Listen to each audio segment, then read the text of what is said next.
बिस्मिल्लाहिर्रहमानिर्रहीम, अस्सलाम वालेकुम, good morning and welcome to morning at home. Viewers, जैसे कि आप जानते हैं, इस पूरा हफ़्ता हमने डिस्कस किया है कि हमारे जो सैलाब के इफ़ेक्टीज़ हैं, हमारे जो फ्लड के सर्वाइवर्स हैं, उनके लिए हम क्या कर सकते हैं, हम कैसे आगे बढ़ सकते हैं। हमने जनरल सिचुएशन पे भी बात की।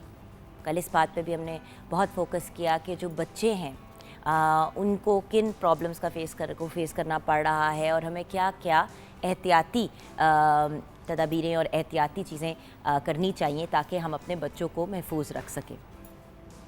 अब बढ़ते हैं बुज़ुर्गों की तरफ। व्यूअर्स, जब भी कोई इस किस्म का नेचुरल डिज़ास्टर आता है, कोई कलामिटी आती है, तो सबसे पहले जो लोग जिस्मानी तौर पे और जहनी तौर पे भी मुतासिर होते हैं वो बच्चे और बुज़ुर्ग होते हैं। क्यों? क्योंकि हमारे जो बच्चे हैं और जो बुज़ुर्ग हैं, उनका इम्यून सिस्टम या जिसको हम क़ुव्वत मदाफ़ियत कहते हैं, वो इतना ज़्यादा स्ट्रॉन्ग नहीं होता। तो जब इस किस्म के मामलात आते हैं, स्पेशली जब फ्लड आता है, तो बुज़ुर्गों को बाहर निकालना, बच्चों को बाहर निकालना, उनको सेव करना मुश्किल तो हो जाता है। लेकिन अगर उनको हम सेव कर भी लेते हैं तो उसके बाद जो बीमारियां और जो दूसरे मसाइल हैं वो उनको फ़ेस करने पड़ते हैं।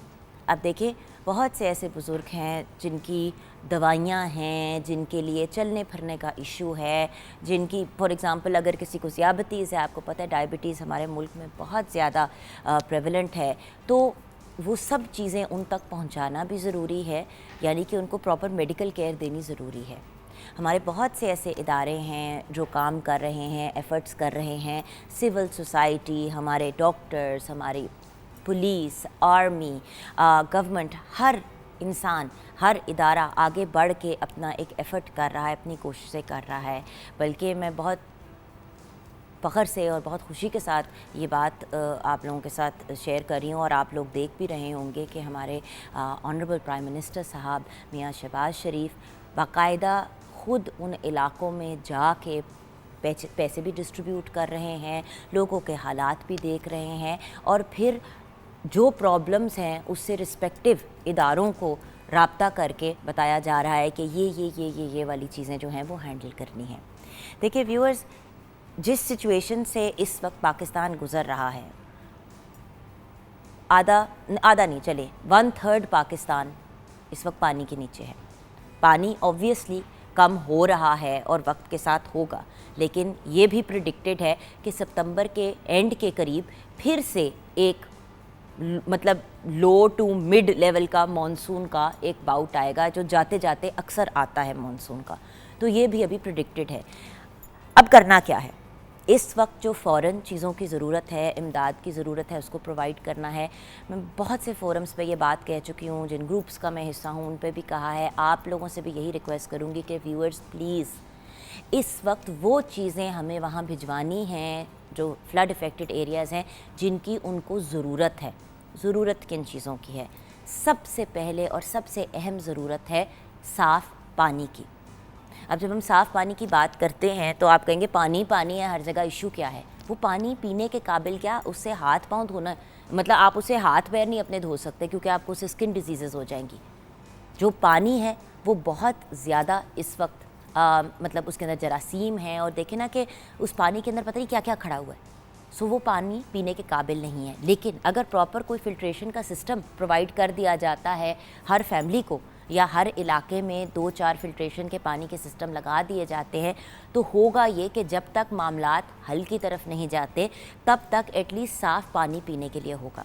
अच्छा, जब हम खाने की बात करते हैं, बहुत से लोग खाने के लिए देगें बनवा के भेज रहे हैं। वो वन टाइम के लिए, एक वक्त के खाने के लिए या मैक्सिमम 2 वक्त के खाने के काम तो आ जाएगा, अव्वल तो एक वक्त से ज़्यादा नहीं। क्योंकि आप खुद सोचें ना कि इस आजकल जिस किस्म का मौसम है, आप कोई भी पकी हुई चीज़ जब रखते हैं और अगर बाहर रखते हैं, वो रेफ्रिजरेटेड नहीं है तो वो ख़राब हो जाती है। सो खाने की भी चीज़ें वो भेजें, जैसे कि बिस्किट्स हो गए, जूस के डब्बे हो गए बच्चों के लिए, बच्चों का पीने वाला दूध अगर ड्राई भी भेज देते हैं। लेकिन अगेन, ड्राई भेजेंगे तो साफ़ पानी का इंतज़ाम क्या है? बहुत से लोग मिनरल वाटर की बोतलें भेज रहे हैं। बहुत अच्छी बात है, उस वक्त फ़ौरन के इस्तेमाल के लिए तो वो आ जाएंगी काम, लेकिन बाद में जब प्यास लगेगी तो क्या करेंगे? सो फिल्ट्रेशन की हम कल भी शो में बात कर रहे थे कि 3-4 हज़ार रुपए का एक पूरा वो सिस्टम सा आ जाता है, ऊपर से उसके एक बॉटल सी बनी होती है, बाल्टी सी बनी होती है, नीचे पानी फ़िल्टर होकर जब उसमें से निकलता है तो वो काफ़ी हद तक साफ़ सुथरा होता है। और अगर उसके बाद भी अगर कोई डाउट है तो क्लोरीन की टैबलेट्स भी मिलती हैं जो आप पानी में इस्तेमाल कर सकते हैं, वो भी प्रोवाइड की जा सकती हैं। सो राइट चीज़ें, सही चीज़ें अगर हम अपने सैलाब से इफ़ेक्टेड भाई बहनों को, बच्चों को, बुज़ुर्गों को भेजेंगे, क्योंकि देखिए पानी आजकल की स्पेशली बहुत ही अहम ज़रूरत है। प्रॉब्लम ये है कि पानी इतना ज़्यादा होने के बावजूद भी there is no clean water to drink. So ये एक इम्पॉर्टेंट चीज़ है। तो जो लोग चीज़ें जमा कर रहे हैं, टेंट्स भी जमा कर रहे हैं, बहुत अच्छी चीज़ है। ये सारा कुछ करें, लेकिन साफ़ पानी और उसके साथ साथ, साफ़ पानी के साथ साथ जो एक हमारी रिक्वायरमेंट है वो है खाने पीने की ऐसी चीज़ें जो लोग खा भी सकें और उसके साथ साथ उसको सेव भी कर सकें। यानी कि अगर अगले दिन खाना है या उसके अगले दिन खाना है। बाहर के ममालिक में आपने देखा है कि जब UN या WHO बॉक्सेस बनाते हैं और देते हैं, यूनिसेफ वगैरह जब बॉक्सेस देते हैं किसी भी डिज़ास्टर इफ़ेक्टेड एरिया में, तो उसमें ड्राई चीज़ें होती हैं, लेकिन उसमें न्यूट्रिशनल रिक्वायरमेंट्स का ख़ास ख्याल रखा गया होता है। सो हमने ये भी करना है। फार्मास्यूटिकल कंपनीज से जो मेडिकल इक्विपमेंट बनाती हैं, जो दवाइयाँ बनाती हैं, उनसे भी हमने अपील की है, रिक्वेस्ट किया है कि प्लीज़ जो बेसिक ज़रूरत की दवाइयाँ हैं वो ज़रूर प्रोवाइड करें। और यहाँ पे जो हमारे फ्लड इफ़ेक्टेड एरियाज़ में पोलियो वर्कर्स काम कर रहे हैं, उनको हम सलाम पेश करते हैं कि इन हालात में भी आप लोगों को पोलियो के कतरे पिला रहे हैं। तो हर बार पिलाने हैं। फ्लड वाले एरियाज़ में अगर लोग आके कह रहे हैं कि कतरे पी लें, तो प्लीज़ अपने छोटे बच्चों को, 5 साल से कम उम्र के और 5 साल के बच्चों को ज़रूर कतरे पिलाएं।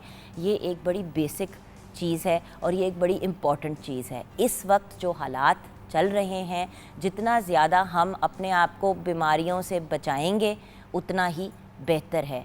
और याद रखें, एक डेंगी का भी एक बहुत मेजर फियर और कंसर्न है, क्योंकि खड़े पानी में आपको पता है डेंगी का बड़ा इशू बनता है। तो इस वक्त बहुत से मामलात और बहुत सी चीज़ें हैं।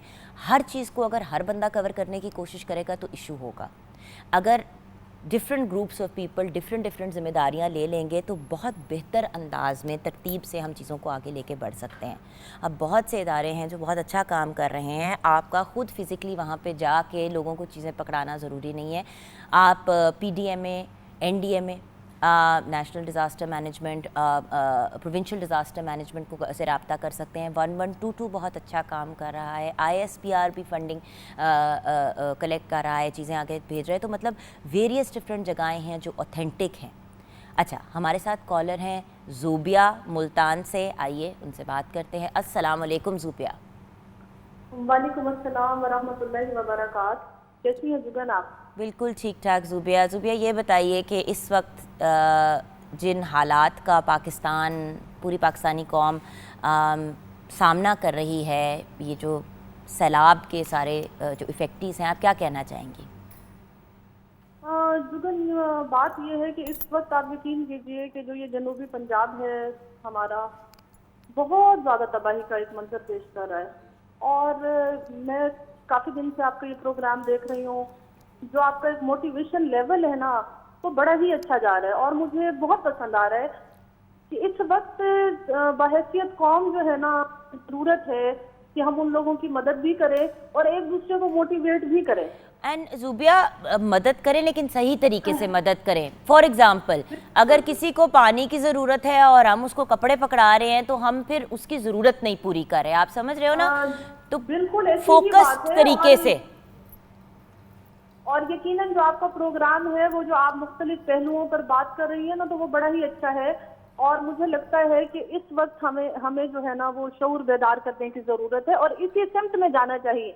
ये नहीं है कि कहीं कपड़ों की जरूरत है तो वहाँ हम जूते भेज रहे हैं, राशन की जरूरत है तो वहाँ पर अच्छा, हम एक और बात ज़ूबिया, जब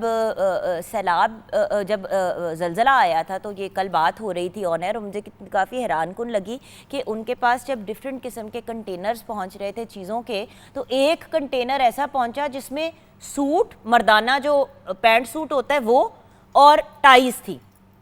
भाई अब टाइयों का और पैंट सूट का मतलब वो जो जिसको हम सूट कहते हैं उसका क्या फायदा है किसी को? अपना कूड़ा नहीं हमने निकालना, अपनी जरूरत की चीजें निकालनी है ताकि वो भी किसी के काम आए। जो सैलाब से अफेक्टेड इंसान है वो सूट पहन के क्या करेगा, पैंट सूट? ऐसी ही बात है, लेकिन मैं एक बात जरूर कहना चाहूंगी कि बहैसियत पाकिस्तानी हम बड़े मुत्तहिद हो जाते हैं ऐसे मामलात में, और हम यकीनन मदद करने के लिए भी आगे बढ़ते हैं।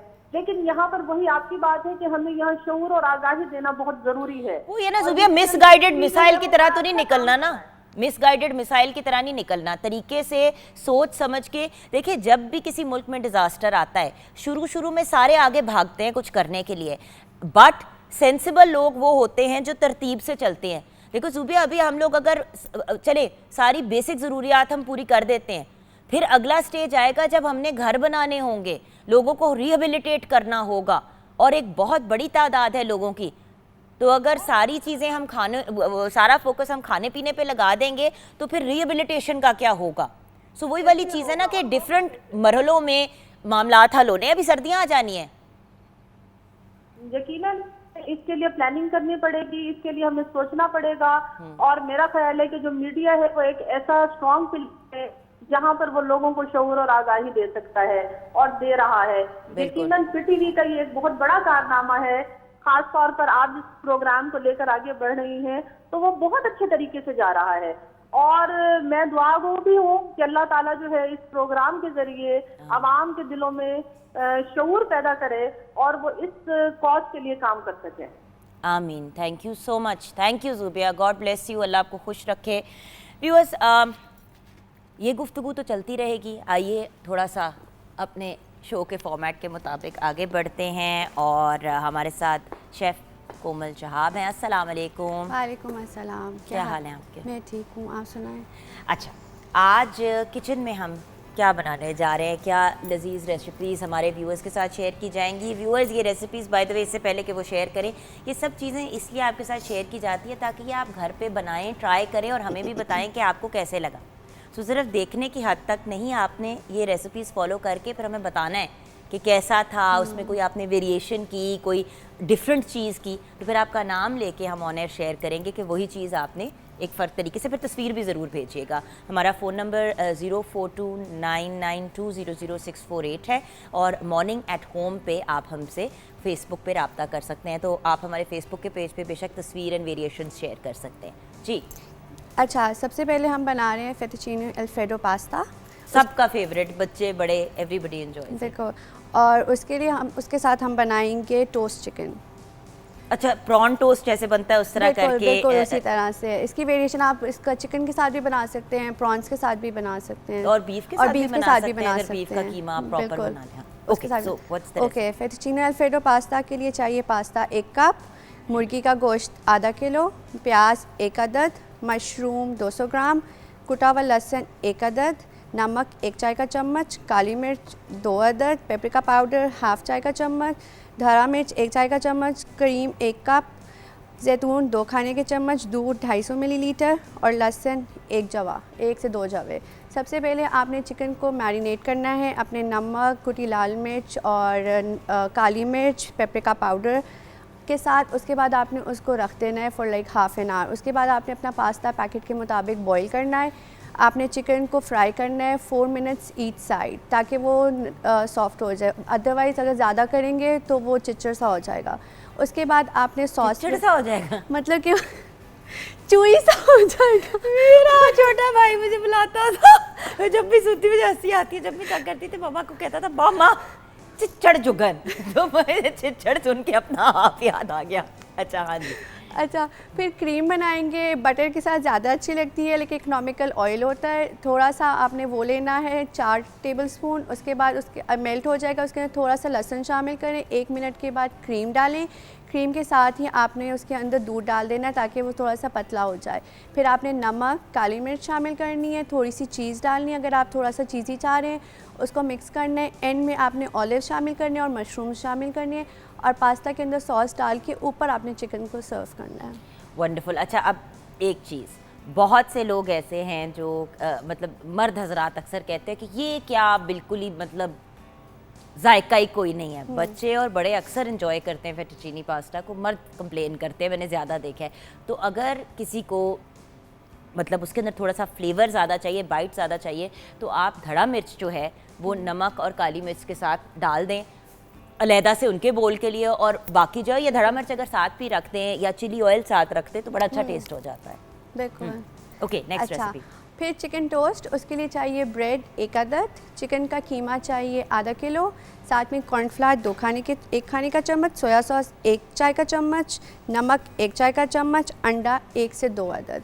सबसे पहले आपने कीमे को तैयार करना है। उसके अंदर आपने नमक डालना है, कुटी लाल मिर्च शामिल करनी है, कॉर्नफ्लावर डालना है और थोड़ा सा बिल्कुल 2 चम्मच अंडे के शामिल करने हैं। उसको अच्छे से मिक्स कर लेना है। फिर आपने ब्रेड की साइड्स को कट करना है, उसको आप ट्रायंगल में कट करें, उसको डिप करें एक साइड को, उसके ऊपर आप कीमा लगाएं और सब थोड़ा सा ऑयल डालें पैन में। कच्चा और कीमा ही? जी, कच्चा कीमा ही।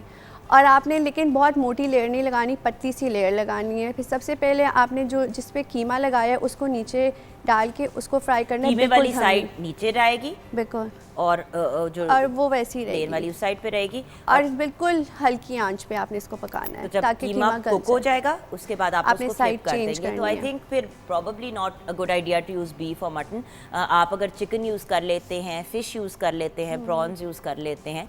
आप ऐसे कीमे को हाफ कुक करके भी यूज़ कर सकते हैं। अगर आपने मटन का कीमा यूज़ करना है, आप थोड़ा सा उसको बॉईल कर अच्छा, लें। एक और चीज़ भी हो सकती है, आलू और चिकन को साथ मैश करके भी आप ऊपर लगा सकते हैं, वो भी बड़े वो मज़े भी का, मज़े उसका एक का। क्रिस्पी सा लेयर बन बिल्कुल। जाता है।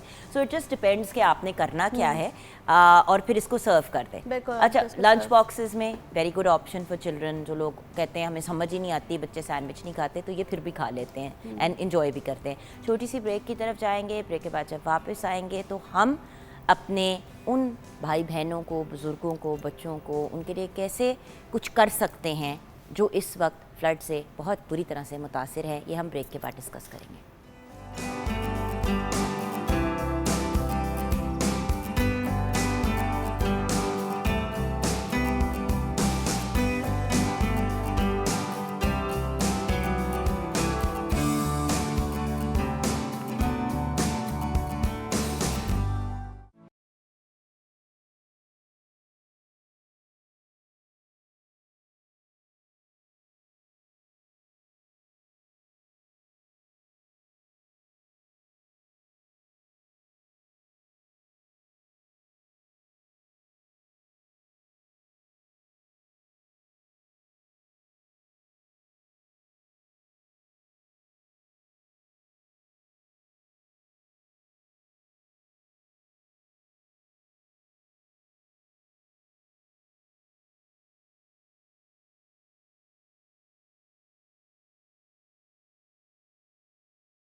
Welcome back from the break viewers. हमें ज्वाइन किया है महमूद कादिर शाह ने, vice chairman of the Red Crescent Society. He is also the Chief Information Commissioner at the Punjab Information Commission. Assalamu alaikum. अस्सलाम वालेकुम जी। सर, सबसे पहले तो पाकिस्तान रेड क्रेसेंट सोसाइटी या फिर हिलाल अहमर है क्या? मैं आपकी तरफ से मॉर्निंग शो एट होम में मदऊ किए जाने पे शुक्रगुज़ार हूँ। इसकी बड़ी ज़रूरत थी इस मौके पे, जबकि हम एक बहुत बड़े इंसानी अलमिया से दो चार हैं। तो कौम को न सिर्फ रेड क्रिसेंट सोसाइटी जो कि डिज़ास्टर और आर्म्ड कॉन्फ्लिक्ट्स में ह्यूमन एड के लिए जिसका वजूद आया, इसका भी इसके ऑब्जेक्टिव्स का भी लोगों को पता चले, और वैसे भी कौम को इसके जो इसके बारे में आगाह किया जाए और कौम को जगाया जाए, और ताकि इमदादी सरगर्मियाँ भरपूर अंदाज में की जा सकें। इसका नाम पहले रेड क्रॉस भी होता तो था। बिल्कुल आपने सही फरमाया। एक्चुअली इसकी बैकग्राउंड जो इसका स्टार्ट है वो 1859 में एक हेनरी डोनट थे, जो कि एक स्विस थे, जो कि एक वॉर सॉल्फ्रीनो की बड़ी फेमस वॉर थी इटली में। उसमें से उनका जब गुज़र हुआ तो उन्होंने इंसानी लाशों को कटा पटा देखा, बड़ा दर्दनाक मंज़र देखा, तो जिसके बाद से उन्होंने ये तंजीम बनाई और international committee of red cross का उन्होंने बुनियाद रखी जनेवा में, और उन्होंने पूरी दुनिया की हुकूमतों को और वसाइल वाले लोगों को माइल किया कि बुनियादी तौर पे तो ठीक है, इसकी इब्तदा आर्म्ड कॉन्फ्लिक्ट में इंसानियत की मदद के लिए हुई, लेकिन इर्तिका के साथ आगे चल के इसका जो human disaster, natural human disaster किसी भी शक्ल में हो, तो वो इसकी शनाख्त बन गया। और अभी जो तमाम दुनिया में कम से कम 100 ममालिक में इस वक्त रेड क्रिसेंट सोसाइटी काम कर रही है, international committee of red cross की मेंबर है, और इनमें जो फर्स्ट पीस टाइम में हम फर्स्ट एड ट्रेनिंग देते हैं स्टूडेंट्स को, और फैक्ट्री वर्कर्स को जाके ट्रेनिंग देते हैं। फिर एक और बहुत बड़ी इसकी जो आइडेंटिटी है, बचपन में आपने भी स्कूलों में देखा होगा, रेड क्रॉस की रेफल टिकट्स थी, तो उससे ब्लड डोनेशन के बड़ी की जाती थी। और आजकल भी कम से कम भी 10,000 बैग्स हमारा Punjab red crescent society collect कर रहा है, जिसकी ज़रूरत होती है थैलेसीमिया के बच्चों को, जो कि एक जेनेटिक इशू है बहुत बड़ा। तो तमाम दुनिया में ये 2-4 चीज़ें, एक तो फर्स्ट एड ट्रेनिंग, फिर नेचुरल डिज़ास्टर्स में जो सपोर्ट करना इलिंग और सफरिंग ह्यूमैनिटी को, और फिर उसके बाद ब्लड कलेक्शन, और ये जो है आपका इसके जो थैलेसीमिया के पेशेंट्स की इमदाद। पंजाब रेड क्रिसेंट सोसाइटी का एक थोड़ा सा मैं समझता हूँ बड़ी अचीवमेंट है, रिमार्केबल, वर्ल्ड ओवर किसी भी red cross red crescent society ने अभी तक मेडिकल कॉलेज नहीं बनाया। तो आज से 10 साल पहले हमें ख्याल आया कि हम एक अपना मेडिकल कॉलेज बनाएं, ताकि एक रेड क्रॉस के असूलों के जज्बे से भरपूर हम मेडिकल स्टाफ तैयार करें, ताकि वो डिज़ास्टर में लोगों की मदद करें। अच्छा सर, मैं बात करना चाह रही हूँ, अब करंट सिचुएशन क्या है फ्लड्स की जो है उसके पॉइंट ऑफ व्यू? मैं फ्लड की करंट सिचुएशन तो ऐसी है कि इंसान जो है अल्फाज मेरे पास नहीं है मैं उसको डिस्क्राइब कर सकूं। इंतहाई खौफनाक सिचुएशन है, और अल्लाह ताला ने हमारी कौम को एक इम्तिहान में डाला हुआ है, और ये बुनियादी तौर पे क्लाइमेट चेंज से इसका ताल्लुक़ है कि देखें, ये एक अजीब बात है कि पूरी दुनिया में जो global green house gas missions हैं, पाकिस्तान उसका सिर्फ 1% प्रोड्यूस करता है, लेकिन पाकिस्तान टॉप 10 कंट्रीज़ में हैं जो वुल्नरेबल हैं इस ग्लोबल गैस एमिशंस की वजह से। हालांकि हम इतने इंडस्ट्रियल्स भी नहीं हैं। तो मेरे कहने का मकसद है कि पूरी दुनिया की ओवरऑल जो इंडस्ट्रियलाइजेशन हुई है पिछले 150-200 साल में, ये उसका इम्पेक्ट है ग्लोबल वार्मिंग के नतीजे में। तो इसमें कुछ इशारे कुदरत की तरफ से हमें मिले थे। इस साल बदकिस्मती से आपने महसूस किया होगा कि हमने स्प्रिंग या बहार देखी ही नहीं। 4 हीट वेव्स बड़ी सुवियर किस्म की आई, जिनकी वजह से हमारी बहुत कीमती बागात और फसलें जो हैं वो जल गई, और हमारी यील्ड भी पूरी नहीं आई। तो उसके बाद फिर आपके इल्म में है, पिछले 2 माह से कॉन्टीन्यूसली जो रेन है वो सिर्फ कराची को ले लें 48 इंचेस, जिसका एवरेज रिकॉर्ड 10 इंचेस है। तो ये एबनॉर्मल, और ये जो थी, इससे तमाम हमारी ह्यूमन कैलकुलेशंस, हमारी एजेंसीज़ भी बेचारी जो हैं इस पे कोई इसको नहीं, अर्ली वार्निंग सिस्टम जो एक होता है, शायद वो भी हम नहीं कर सके। तो जिसके नतीजे में ये एक बहुत बड़ा एक इस वक्त डिज़ास्टर में हम मुब्तला हैं। सर, इस वक्त ज़रूरत किस चीज़ की है? क्योंकि हर कोई जो है, कोई पानी की बोतलें जमा कर रहा है, तो कोई देगे बनवा के वहाँ भेज रहा है। एक्चुअली ज़रूरत किस चीज़ की है? आपने बिल्कुल सही फरमाया। मैं भी फ्लड हिट एरियाज़ का टूर करके आया हूँ, और हमारी टीम्स, हमारे वॉलंटियर्स वहाँ पे मुसलसल जो फूड और जो टेंट्स और चीज़ों को डिस्ट्रीब्यूट कर रहे हैं। मसला इस वक्त ये है कि बहुत सी तंजीमें पाकिस्तान में रिस्पॉन्स की कमी नहीं है, गवर्नमेंट की तरफ से भी और फलाही तंजीमों की तरफ से और हमारे जो रेड क्रॉस सोसाइटी की तरफ से भी, लेकिन थोड़ा सा इसको ऑर्गेनाइज्ड और कोऑर्डिनेटेड एफर्ट्स की ज़रूरत है।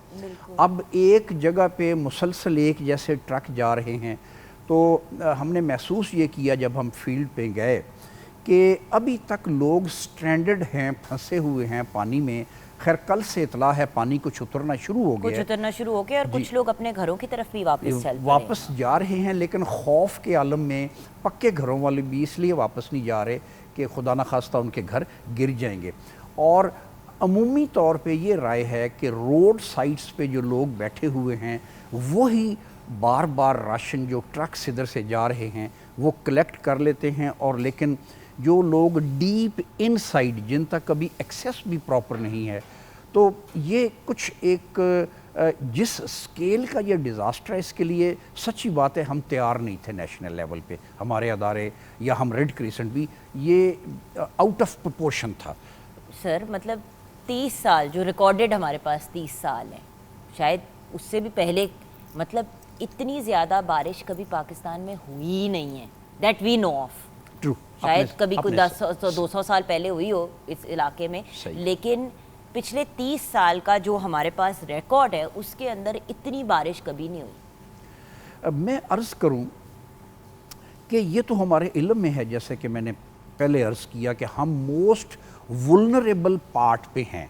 जैसे कि यूएन चीफ ने बोला कि ये जो साउथ एशिया है ये हॉट स्पॉट है, क्लाइमेट डिज़ास्टर का हॉट स्पॉट उसने करार दिया 2 दिन पहले। याद है सुनामी, बिल्कुल आपने सही फरमाया।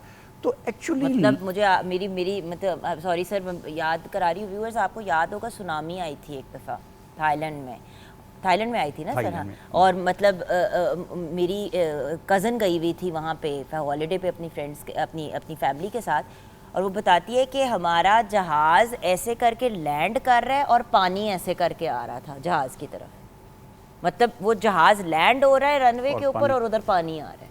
तो मतलब इसी किस्म का सर्कमस्टांस ही हुआ है, बट वो फिर भी बेटर प्रिपेयर्ड है क्योंकि वहाँ पे तो पानी के इश्यूज रहते ही हैं। ये आपने जो बहुत खूबसूरत बात की, प्रिपेयर्डनेस की जो आपने बात की, आपने मेरे दिल की बात की।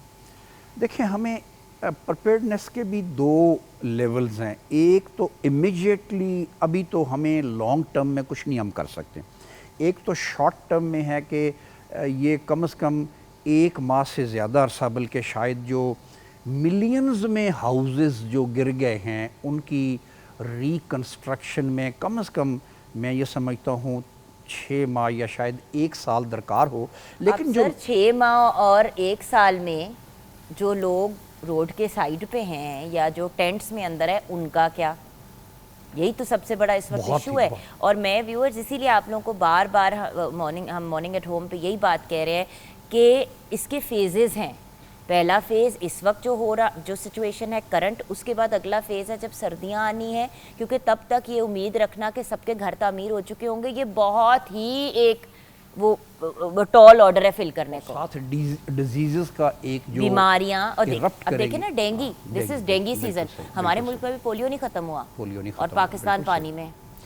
अब मैं थोड़ा सा पोलियो है भी पानी से। आपने बिल्कुल सही फरमाया। मैं बस ये अर्ज करना चाहता हूँ, अब हमें कौम को हम एक्चुअली थोड़ा सा हमारे कौमी रवैये का भी थोड़ा सा इसमें है कि बड़े डिज़ास्टर के बाद कुछ अरसे बाद हम भूल जाते हैं। लॉन्ग टर्म मैयर्स जो हैं कि हमें डैम्स की तरफ तवज्जो देनी चाहिए, फिर हमें फूड स्टोरेज, फूड और मेडिसिन स्टोरेज ऐसे इवेंट्स के लिए देखें, जब सारी दुनिया कह रही है कि आप देखें ग्लोबल वार्मिंग तो अब हम नहीं रोक सकेंगे, पूरी दुनिया की इंडस्ट्रियलाइजेशन आप नहीं रोक सकते, और ये उनकी प्राइस हम पे कर रहे हैं दुनिया की तरक्की की, और ग्रीन हाउस गैस हमारी 1% है। तो हमें प्रिपेयर्डनेस में जाना चाहिए कि फ़र्स्ट एड ट्रेनिंग हर हाउस में इंश्योर करना चाहिए। हमें रेड क्रिसेंट को भी अपना scale red first aid training का बहुत बड़े लेवल पे अब करना पड़ेगा। कल हमारी ये मीटिंग हुई है, हम करने जा रहे हैं कि लोग खुद मीट करें। हमें डैम्स बनाने चाहिए, हमारे पास क्लेमिटी की सूरत हाल के लिए, डिज़ास्टर के लिए फूड और मेडिसिन की स्टोरेज होने चाहिए। फिर हमें मैं एक और अर्ज़ करूँगा कि हमें अपने आर्किटेक्चर को भी देखना पड़ेगा। आया हम हमेशा ये कच्चे घरों के साथ, जब ये ह्यूमन डिज़ास्टर इनएविटेबल है। सर देखें, अब जिन लोगों ने फॉर एग्जांपल वैलीज़ वगैरह के अंदर घर बनाए हैं, वहाँ पे तो घर बनने ही नहीं चाहिए, तो चाहे वो कच्चे हैं या पक्के हैं, इसलिए क्योंकि आप अपने आप को, वो जो कहते हैं ना कि आपको पता है फायरिंग हो रही है और आप अपने ऊपर टारगेट लगा के खड़े हो जाएं, ये वो वाली बात है। सो हमने उस चीज़ से भी अपने आप को दूर रखना है। अब उन इलाकों में मुझे पता है कि ये बड़ा आसान है उस इंसान के लिए कहना जिनके पास अपने घर होते हैं या ऐसी जगह पे रहते हैं जहाँ पे वो महफूज हैं, लेकिन सोचने की बात ये है, लम्हा फ़िक्रिया ये है कि गलत जगह पे जब हम घर बनाएंगे तो जब भी कभी सैलाब का इशू आएगा, चलिए 1 साल नहीं आएगा, 2 साल नहीं आएगा, 5 साल के बाद जब अगर आया, 50 साल के बाद भी आया, तो वो घर गिर जाएंगे। सो उस जगह पे वैसे भी हमें घर नहीं बनाने चाहिए। ये जो आपने पॉइंट आउट किया है कि जो strict regulations of building control जिसे हम कहते हैं, अभी सोशल मीडिया पे ये भी आपने देखा होगा कि जो ख़ासकर रिवर सवात के बेड्स के अंदर होटल्स बड़े बड़े और घर बने हुए हैं, तो वही वाली बात है कि पीस टाइम में हम डिजास्टर को भूल जाते हैं। आपने वो वीडियो नहीं देखी कि वो पानी आया और पूरी की पूरा होटल गिर गया। मल्टी स्टोरीड बिल्डिंग जैसे हमारे आंखों वो मंजर भूलता नहीं है। बिल्कुल आपने सही कहा कि हमें अपनी बिल्डिंग कंट्रोल को बहुत ही स्ट्रिक्ट करना होगा, और ये नहीं कि ये वक्त जब गुजर जाए तो हम फिर दोबारा अपनी उस रूटीन की अपने मशागल में मशगूल हो जाएं। अब हमें अगर हम अब नहीं ये करते, ये नाउ और नेवर वाली बात है कि हमें ये एक बड़ा कॉम्प्रीहेंसिव और हमें प्लान मैं नहीं समझता कि कौम को अगर हम तैयार करें और तमाम हम ऐसे मेजर्स अडॉप्ट करें तो ये हम इस ऐसे चैलेंज को फेस नहीं कर सकते। क्योंकि जब ये कौम डिज़ास्टर में सड़कों पे, जैसे हमारे माल रोड पे इस वक्त 4 डोनेशन कलेक्शन सेंटर्स काम कर रहे हैं, आप यकीन करें मेरी आंखों में आंसू आ जाते थे ऐसे ऐसे पिछले 4-5 दिन में। 2 साल की बच्ची, वो उसने एनवलप में 500 रुपये डाला हुआ, एक IFX गाड़ी वाला रुका, उसने 40,000 दिए, कहा कि मैंने नाम भी नहीं बताना। कौम में जज्बा है, बहुत जज्बा है, इसको चैनलाइज करने की ज़रूरत है कि ये परमानेंट बेसिस पे इसको पीस टाइम में भी लेके हम चलते रहें। तो सर आप व्यूअर्स को क्या पैगाम देना चाहेंगे? क्योंकि देखिए सिविल सोसाइटी आगे बढ़ के एफर्ट्स करना चाह रही है, लेकिन मैं तो यही बार बार कह रही हूँ कि व्यूअर्स ये अभी एक दफ़ा देने वाला मामला नहीं है। अगला पूरा साल हमें अपने आप को जहनी तौर पे तैयार करना होगा, क्योंकि यही हुआ था कि जब ज़लज़ला आया, ज़लज़ले के बाद जब रिहेबिलिटेशन का फ़ेज़ आया 2-3 महीने के बाद, तो तब फ़ंड्स की कमी हो गई। तो फ़ंड्स अगर आप लोगों ने देने हैं, आपने सपोर्ट करना है तो ज़रूर करें। उसके साथ साथ अगर आप ख़ुद भी आगे बढ़ रहे हैं कुछ करने के लिए, तो प्लीज़ जो उस जगह की अथॉरिटीज़ और इदारे हैं उनके ताउन के साथ आगे बढ़ें। जैसे कि हमने बात की कि बिल्डिंग स्ट्रक्चर ठीक होना चाहिए। अब मेरी किसी से उस दिन बात हो रही थी, उसने कहा हम जाके ना कम से कम अभी कोई 500 कच्चे घर तैयार कर देंगे। मैंने कहा कहाँ करेंगे, क्या करेंगे? आपने अगर कच्चे घर तैयार कर भी दिए तो ये कोई हल नहीं है, ये बहुत से पैसे का खर्चा है जो ज़ाया हो जाएंगे। लॉजिकल तरीके से किस जगह पे बनाने हैं, लॉन्ग टर्म बेसिस पे। तो सर आपका पैगाम क्या है व्यूअर्स के लिए? मेरा पैगाम ये होगा कि मैं हाथ जोड़ के कौम से वास्ता खुदा का दूंगा कि हमें हर आदमी को जो थोड़ा बहुत साहिब हैसियत है कि हमें अपने अखराजात 50% कट करें।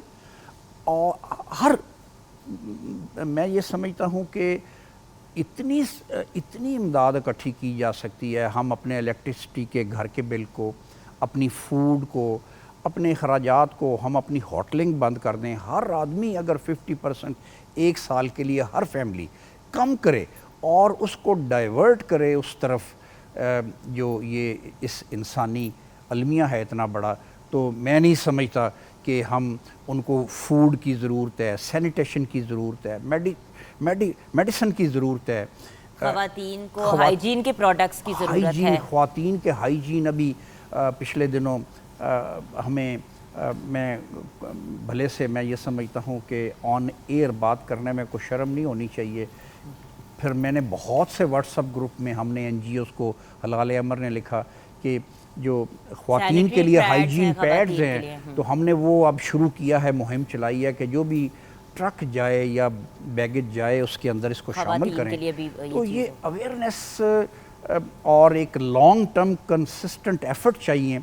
तो लेकिन बहरहाल फिर वही बात है कि मैं कहूँगा कि हर आदमी अपने आप को, अपनी ज़ात में वो अपने आप की इस्लाह करे, अपने अखराजात कट करे और उसको इसके कुर्बानी देनी होगी हमें, इसके लिए सिवाय कुर्बानी के कोई और हल नहीं। Thank you so much sir. Viewers, हमें ज्वाइन किया था महबूब कादिर शाह ने, vice chairman Hilal Ahmar Punjab. We are very grateful कि इन्होंने अपने कीमती वक्त में से हमारे लिए वक्त निकाला। छोटी सी ब्रेक के बाद वापस आएंगे।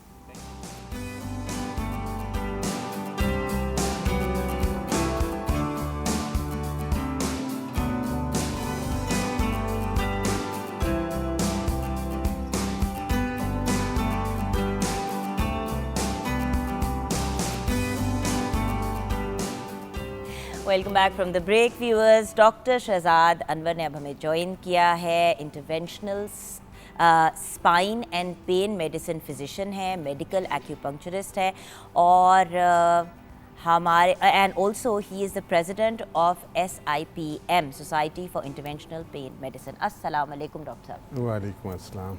अच्छा डॉक्टर साहब, सबसे पहले तो आपको बुलाने का रीज़न ये था कि जिससे आजकल बात करें, वो जो कहते हैं ना गिट्टे गोडे, पंजाबी में गिट्टे गोडों में दर्द हो रही है हर किसी की। बल्कि इट वाज वेरी स्ट्रेंज, मैं बैठी हुई थी अपनी कज़न के साथ, मेरे से कुछ 10 साल बड़ी है, तो कहती है उफ जुगन मेरी टांगों में इतनी दर्द हो रही है, मेरी टांगों में इतनी दर्द हो रही है। मैंने कहा क्यों टांगों में दर्द हो रही है? कहती पता नहीं, कहती मेरी कमर में बड़ी दर्द है और मेरी ये सामने से ना टांगों में बड़ी दर्द है। तो ये क्या है? ये मतलब ये सीजनल है? What's the issue? हर बंदा क्यों, बच्चे कंप्लेन कर रहे हैं? बिल्कुल ठीक कह रही हैं। ये जो मौसम चल रहा है बरसात में बेसिकली हो क्या रहा है कि आपका ह्यूमिडिटी लेवल जो है वो बहुत ज़्यादा हो जाता है, 70%, 80% और सम ऑफ द डेज 90-95%। और उसके साथ जो टेम्परेचर रेंज हमारा आजकल चल रहा है वो 35, 36, इवन समटाइम इससे भी इंक्रीज़ करता है।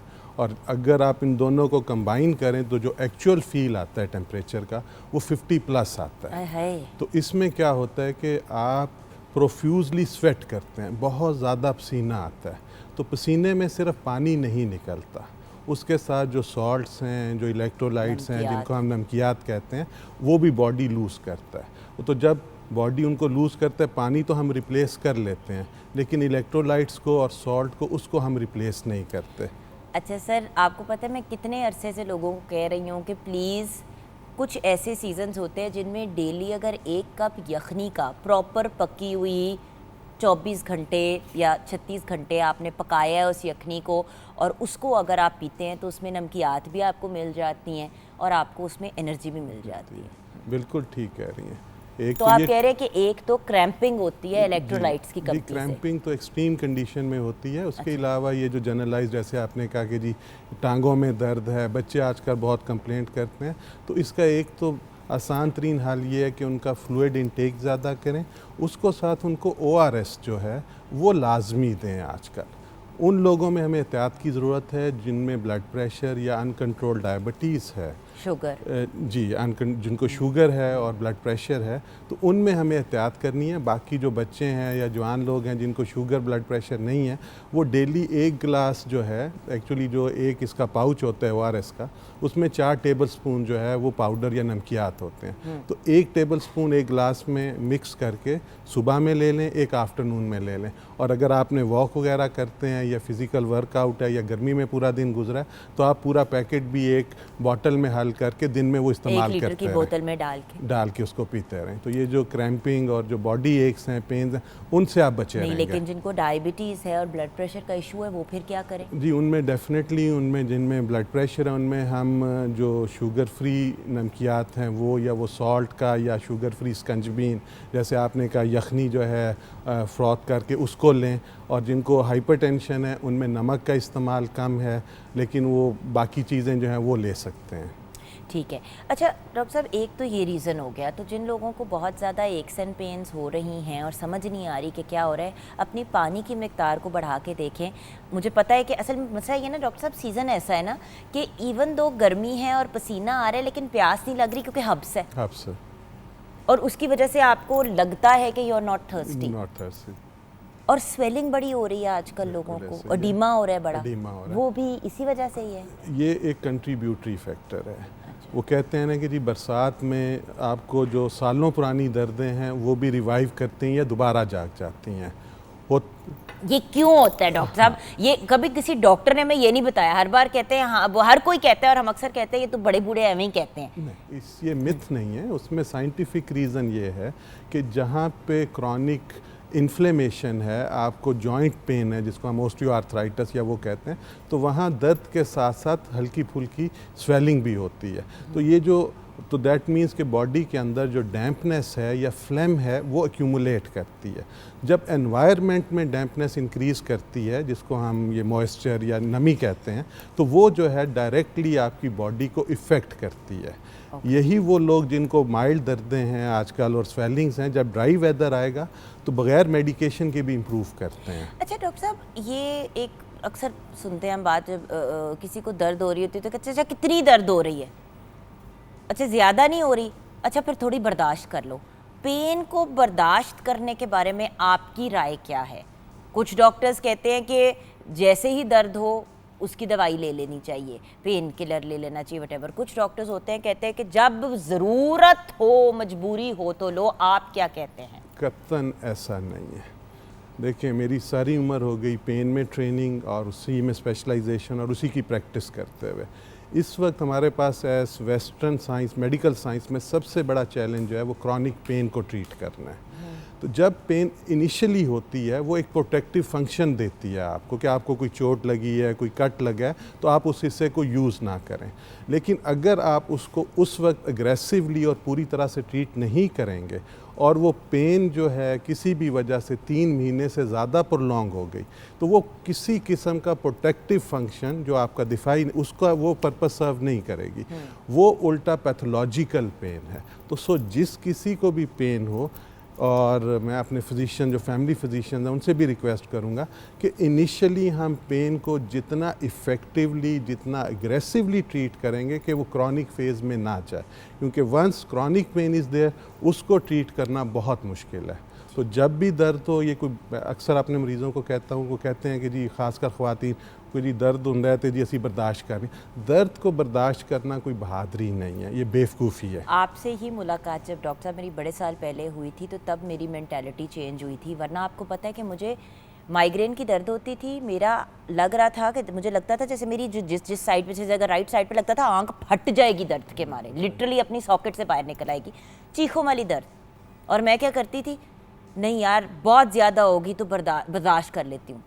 और बाद में जब प्रॉपर 2-4 डॉक्टर से बाहर भी मुलाकात हुई तो उन्होंने कहा जैसे ही महसूस हो कि माइग्रेन होने वाली है दवाई ले लो।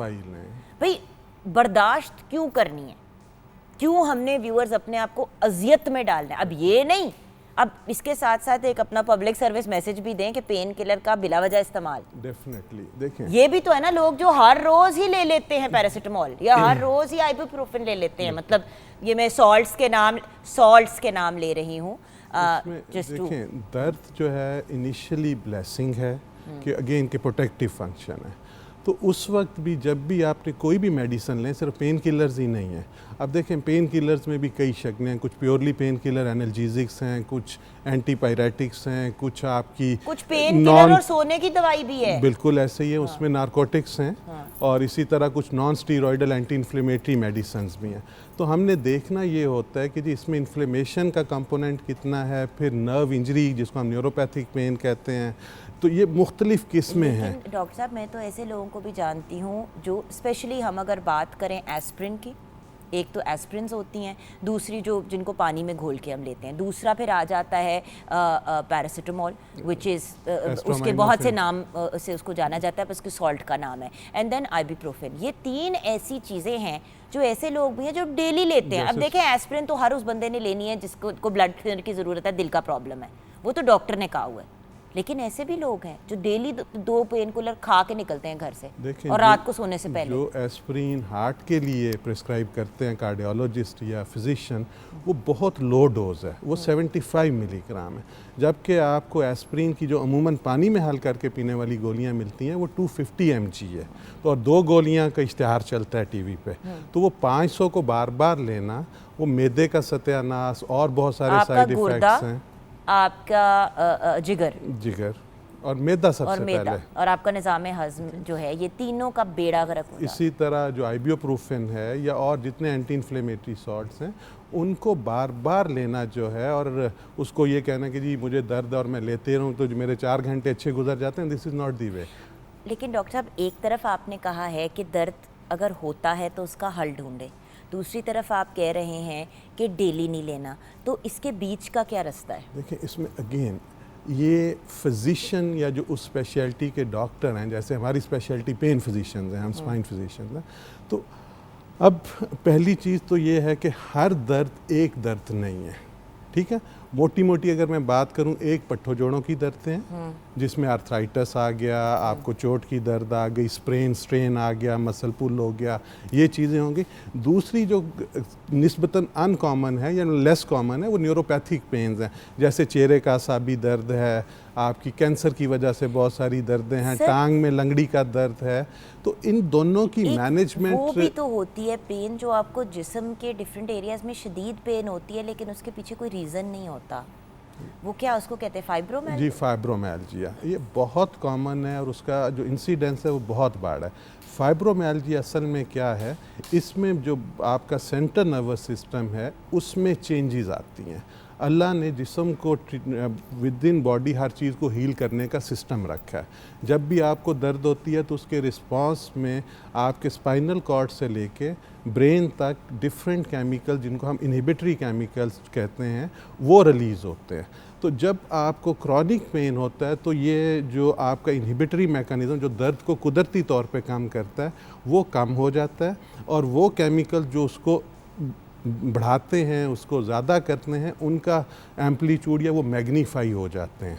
तो उसमें अगेन कि जी वो जो मैंने बात की, जो आपका सवाल है कि जी एक तरफ मैं कह रहा हूँ कि पेन को एग्रेसिवली ट्रीट करें, दूसरी तरफ बिला ज़रूरत पेन किलर ना लें। अब डॉक्टर साहब, मेरी एक रिलेटिव है, उनको हो गई थी शिंगल्स, और आपको पता है कि वो शदीद पेनफुल चीज़ है। जी बिल्कुल। तो डॉक्टर ने उनको कोई ख़ास कोई पेन किलर तो नहीं दिया था, आगे से उनको कहा था कि ये तो इसमें तो दर्द होती है, बर्दाश्त करें। नहीं, कतन ऐसा नहीं है। अगेन अगर आप डिपेंड करता है कि जी आप किस स्पेशलिटी के डॉक्टर के पास जा रहे हैं।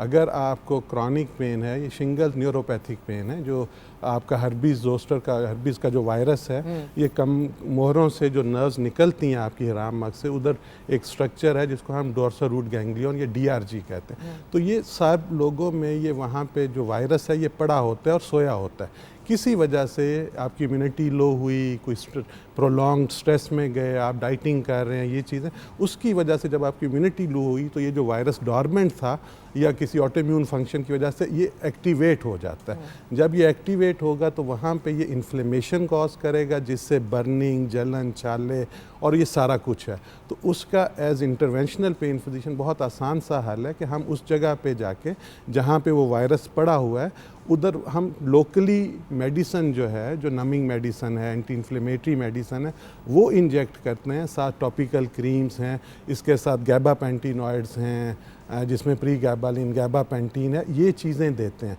इस पेन को आपके पेन किलर से, नॉन स्टीरॉयडल से फ़र्क नहीं पड़ता। यही वजह है कि आप बाकायदा फिजिशियन जो उस स्पेशलिटी से रेलेवेंट हैं उनसे मशवरा करके फिर अप्रोप्रिएट ट्रीटमेंट करें। अच्छा डॉक्टर साहब, अब ये बात तो कुछ एक जिस तरह हम पब्लिक सर्विस मैसेज देते हैं वो तो हमने दे दिया, लेकिन उसके साथ अब आपसे रिक्वेस्ट करना चाहूँगी कि हमारे जो व्यूअर्स हैं उनको प्लीज़ कोई पैगाम अगर आप देना चाहें या कोई गाइडेंस देना चाहें जो हमारे फ्लड के विक्टिम्स हैं, क्योंकि उनमें बहुत से ऐसे लोग भी होंगे जो किसी ना किसी चोट, ऑब्वियसली आप जब पानी में बह रहे होते हैं या आप अभी इवैक्यूएट नहीं हुए हुए होते और पानी आ जाता है, तो फिर उसके पेन के तो बहुत से मामला चल रहे होते हैं। देखिए, दर्दों से ज़्यादा फ्लड विक्टिम्स में हमें पेट के मसाइल, अंतड़ियों के मसाइल, जिसमें हम डायरिया, कॉलरा है और गंदे पानी में चलने से या ह्यूमिडिटी की वजह से स्किन में बॉयल्स और ये सारी चीज़ें। तो इसमें हाइजीन का ख्याल जो है, पानी जो है, इसके लिए मतलब जो हमारी ऑर्गेनाइजेशंस हैं, एनजीओ हैं, पब्लिक प्राइवेट सेक्टर को मिल के देखें, यहाँ पे आपकी जो नेशनल करैक्टर है वो सामने आता है। और हम डेकेड से देख रहे हैं कि जब भी इस तरह का कोई इवेंट होता है तो पाकिस्तानी कौम जो है ये हमेशा राइज़ करती है और अपने जो विक्टिम, जो अफेक्टेड लोग हैं उनको ऑन करते हैं। तो इसमें हमारी अपनी ऑर्गेनाइजेशन, जिसका मैं प्रेसिडेंट भी हूँ, हमारे सारे चैप्टर्स अपने अपने एरियाज़ में और जहाँ अफेक्टेड एरिया वहाँ जाके हम फ्री कैंप भी कर रहे हैं, PMA कर रहे हैं और इस तरह सी चीज़ें। तो वहाँ पे उनको फ्री मेडिसिन, लेकिन जो चीज़ें हैं उसमें एक तो ये कि अगर आपको चोट लगी है तो आपने उसको रेस्ट देना है, ठीक है। और खाने में डेफिनेटली वहाँ पे ना लकड़ी बची है, ना चूल्हे हैं, ना किचन है। तो हम लोग अगर उनको पैक्ड फूड या टिन फूड्स जो हैं वो दें, ताकि वो ड्राई फूड भेजें, ताकि उनको जो ये अंतड़ियाँ और ये मसाइल हैं इससे बचें।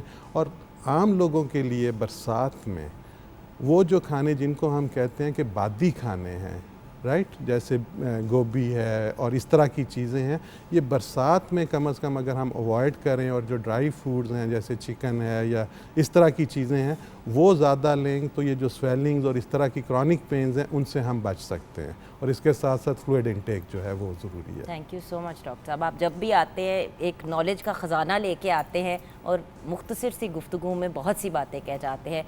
व्यूअर्स, अपनी लिक्विड की इनटेक को मैक्सिमम करें, ज़्यादा से ज़्यादा पानी लें। अगर नमकियात की कमी हो रही है तो जैसे कि सर ने कहा, निमकोल या इस तरह के जो पैसेशेस मिलते हैं 4 चम्मच उसके अंदर होते हैं, 1 चम्मच एक गिलास में डाल के दिन में 2 दफ़ा ले लें। अगर आपकी बहुत ज़्यादा बाहर की एक्टिविटी होती है, स्पेशली जो मर्द हज़रात बाइक वगैरह पे बहुत ट्रैवल करते हैं, वो एटलीस्ट डेली 1 लीटर जो है वो निमकोल का पी लें, उससे बहुत फ़र्क पड़ेगा।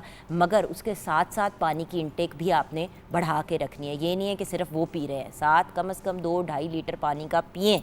ये ज़रूरी है आपकी नॉर्मल फंक्शनिंग के लिए, उससे ही बहुत सी पेन कम हो जाएगी। और एक आखिरी चीज़, अपनी विटामिन डी का लेवल ज़रूर चेक करवा लें, क्योंकि बहुत से लोगों को बोन्स में और टांगों में और क्रैम्पिंग होती है क्योंकि उनकी विटामिन डी की डिफिशिएंसी होती है।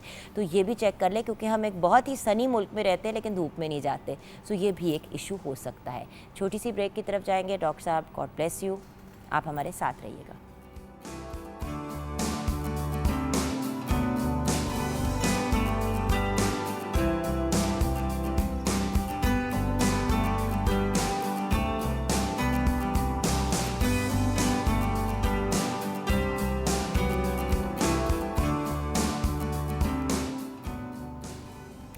Welcome back from the break viewers. इस वक्त जिस पर्सनालिटी ने हमें ज्वाइन किया है, उनको शो पे बुला के उनसे बात करके एक तो वैसे भी बहुत अच्छा लग रहा है तो मेरे दोस्त के शौहर, लेकिन मेरी छोटी बहन के शौहर, लेकिन बात कुछ ऐसी है कि ये इतने टैलेंटेड और इतने ब्रिलियंट और इतने नफीस इंसान हैं कि मैं किसी शख्स को नहीं जानती जो इनकी तारीफ़ नहीं करता।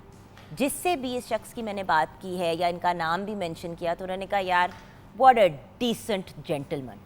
और इंडस्ट्री के लोग मजाक से या प्यार से इनको एंकरिंग के फवाद खान कहते हैं। वैसे तो क्रॉस द बॉर्डर के किसी का नाम लेते हैं, लेकिन हम वो नाम नहीं लेंगे। बड़े ही हमारे प्यारे भाई सुपरस्टार सलमान हसन हमारे साथ हैं, जर्नलिस्ट, ब्रॉडकास्ट जर्नलिस्ट हैं और माशाल्लाह। अस्सलाम वालेकुम। वालेकुम अस्सलाम। कितने साल हो गए अब? 18 ईयर्स, 20 ईयर्स, ऑलमोस्ट 18 ईयर्स। हाँ, तो ऑलमोस्ट 2 डेकेड्स तो इस नौजवान ने गुजार दिए हैं इस इंडस्ट्री में। मेरा करियर जो है वो जवान हो गया। आपका करियर बालिग हो गया। अब बालिग हो गया। आप क्या हैं सलमान भाई, ये नहीं हम बात करेंगे अभी। अच्छा, अभी छोड़ दें, अभी रिश्तेदारियां सारी छोड़ दें, दोस्तियां यारियां। अच्छा, मैं लाइक आई सेड है तो बहुत बड़े सुपरस्टार, लेकिन मेरा इनसे कनेक्शन इस किस्म का है। हमारे शो का भी बड़ा रेगुलर हिस्सा रहती हैं हिना सलमान साहिबा, बेहतरीन डिज़ाइनर हैं। और उसके अलावा जब भी हमने फ़ैशन या किसी भी चीज़ पे बात करनी होती है तो हम हिना को ही बुलाते हैं। तो वैसे तो उनको आपके शौहर के उनको जाना जाता है आपके थ्रू, मैं आपको जानती हूँ उनके थ्रू। नहीं, थैंक यू सो अच्छा, तो सबसे पहले तो सलमान साहब मुझे ये बताइए कि मीडिया की तरफ रुझान कैसे हुआ? मीडिया की तरफ रुझान ये समझ लें कि फ़नून लतीफ़ा की तरफ रुझान था। बचपन से ना आपको शौक़ होते हैं कुछ ना कुछ, जैसे आप मिसाल के तौर पे स्कूल के ज़माने से आपको शौक़ होता है कि जी आपने जब इवेंट्स हो रहे हैं उसमें मुख्तलिफ़ आपको पता है कि ड्रामास, थिएटर, इस तरह की चीज़ें होती हैं, तो आपको एक शौक़ होता है। मुझे कुछ डायरेक्शन का भी शौक़ था। एक दफ़ा मैंने आई डोंट नो कोई हमारे जैसे कहते हैं ना मोहल्ले में ही एक 14 अगस्त का कुछ प्रोग्राम हो रहा था, तो उसमें बच्चे लगे हुए थे और वो अजीब तरीके से कुछ बना रहे थे। तो मैंने कहा सारे के सारे, मैं थोड़ा सा उनसे बड़ा था, मैंने कहा इधर आओ सारे, तो क्या कर रहे हो तुम? मैं बताता हूँ। हाँ, ये क्या कर रहे हो? मैं बताता हूँ तुम्हें कैसे होगा। फिर मैंने बाकायदा जो है ना वो डायरेक्शन दी। तो मैंने कहा नहीं तुम्हारा ये रोल है, तुम्हारा ये रोल है, तुमने ये करना है, जुमला तुम्हारा यहाँ एंड होगा तो तुमने ये कहना है। तो वो कहते हैं ना बचपन से एक शौक़ होता है। फिर ये कि स्कूल के ज़माने में पढ़ने का वैसे तो शौक़ इतना ज़्यादा मतलब था, ऐसी बात नहीं है, लेकिन कोई मैं बहुत ज़्यादा कोई टॉपर नहीं रहा, सच्ची बात ये है। लेकिन पढ़ने का अपने एक करियर शौक़ में था। तो टॉपर ही है ना, मिस्टर परफेक्शनिस्ट। अल्लाह का- आपको एवं अल्लाह तो का नहीं करम बुलाते सारे, इनका नाम by the way mister perfectionist है। किस अल्लाह तरीके से अल्फाज को अदा करना है, किस तरीके से चीज़ को प्रेजेंट करना है, और कौन सी न्यूज़ किसके साथ शेयर की जा रही है।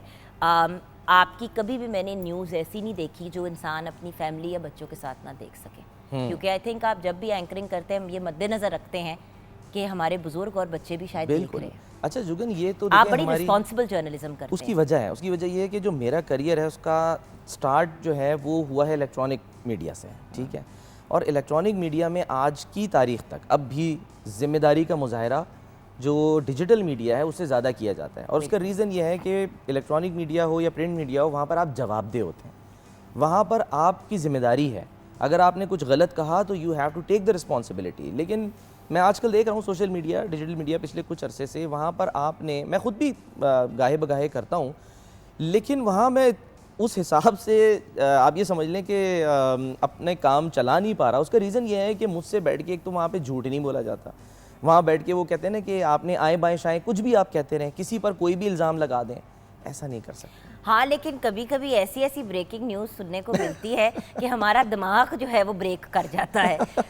मतलब गाय दरख्त पे चढ़ गई, ब्रेकिंग न्यूज़। भाई गाय दरख्त पे चढ़ गई, ये ब्रेकिंग न्यूज़ भी है। एक चुड़ैल दरख्त में देखती हुई नजर आई, पता चला कि यार को बच्ची दरख्त पे चढ़ के बैठ के देख रही थी नीचे। क्योंकि कुछ इस तरह की भी तो वाहियात ब्रेकिंग न्यूज़ होती हैं। अब जाहिर सी बात है, देखें अब पहले आपने भी तो कोई बहुत ही कभी तो कोई ऐसी न्यूज़ ब्रेक की होगी जिसके हाँ बाद जी, आपने सोचा होगा ये मैंने एक क्या ऐसी किया खबर है जो हर साल आती है, वो पढ़ी भी जाती है, बताई भी जाती है, अखबार में भी छपती है, और उस पर समझ नहीं आता कि इस पर हम रिएक्शन क्या दें। और वो ये होती है कि जी पाकिस्तान में इस साल जो गधों की तादाद है उसमें इतना इजाफा हो गया है।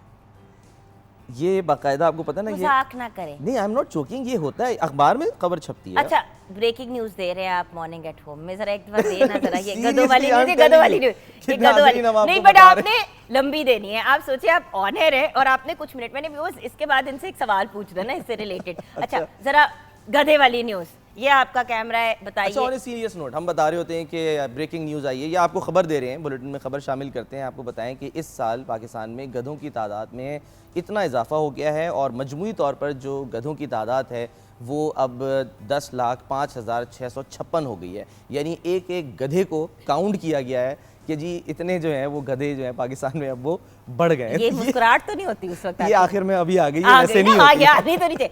अच्छा, अब जब आपको मुसलसल बात करनी है किसी चीज़ के बारे में, जैसे कि अब गधों की न्यूज़ है और उनके पास फुटेज है गधों की, और वो कह रहे हैं इस पे आपने बोलते रहना है, नहीं, क्योंकि वैसे आपस की बात है, ये सिर्फ खबर दी जाती है, इस पे कोई ट्रांसमिशन अच्छा, नहीं होती। अच्छा। इस पे इतना हम कोई बोलते नहीं है, अब कम हो गई है, पहले होती थी, अब अखबार में भी छपती ब्रेकिंग है। न्यूज़ तो कभी कभी बार बार देनी पड़ती है ना। वो तो है, वो तो है। और अच्छा, उसमें जब ब्रेकिंग न्यूज़ बार बार देनी होती है तो सलमान साहब किस तरह आप उसको इंटरेस्टिंग रखते हैं? बिकॉज देखें, व्यूअर ने देखते भी रहना है ना, एंड व्यूअर्स मखसूस कुछ लोगों को देखते हैं, जैसे आप हो गए, दो चार और एंकर पर्सन है, उनको ही देखते हैं कि यार फलां चैनल लगाओ।